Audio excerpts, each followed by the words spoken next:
Revelation 864. From the 15th of April 1939. Work of creation. Solid matter. Atmosphere. Plants. In the visible work of creation of God, all power goes over, as it were, into matter and works for the animation of everything that is destined by the Creator for higher development.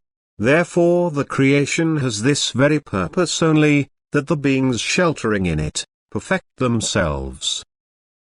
The more versatile the creation was formed by God's love and omnipotence, the greater is also the number of the beings embodied in it, and now also the explanation will be found for the countless variations of divine miracles of creation.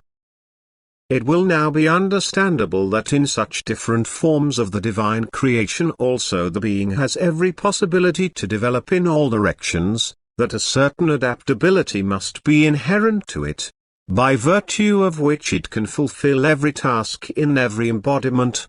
Thus the creations are as it were determined by the divine Creator to make the most manifold demands on the beings striving for higher development. In every being there is the urge to leave the present form as soon as possible, and therefore it goes after every task given to it with increased activity drive. The stay in every form is limited in time, but of greatly varied duration. In solid matter, the beings are often banished for an unbelievably long time and have often to endure the most agonizing condition until their liberation, so that they expect their release with longing and then mostly stay in the atmosphere, in an unbound state until the urge becomes stronger in them to go the way through the plant and animal world, which guarantees them liberation from all matter.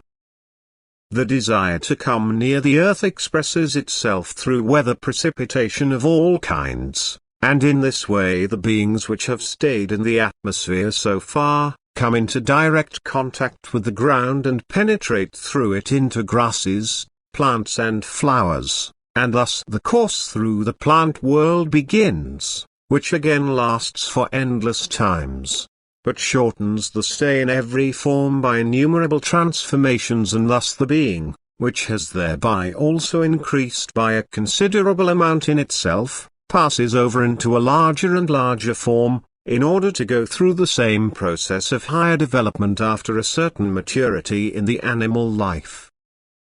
This is of such serious importance, and only knowledge about it lets the divine wisdom be properly recognized. It is only possible for man, now he subjects his past life to this consideration, to measure the responsibility which he carries in earth life, that this endless long way of his pre-shaping was not travelled completely uselessly, but what would nevertheless be the case, if man does not also fulfill the last task which is now set for him in earthly life. To know that the whole time before would have been lived in vain by the spiritual entities which then have united to a whole, his soul, have to fill man with a sense of responsibility that he offers all will and all strength to fulfill his task on earth likewise completely, and to bring his soul to final liberation from matter. Amen.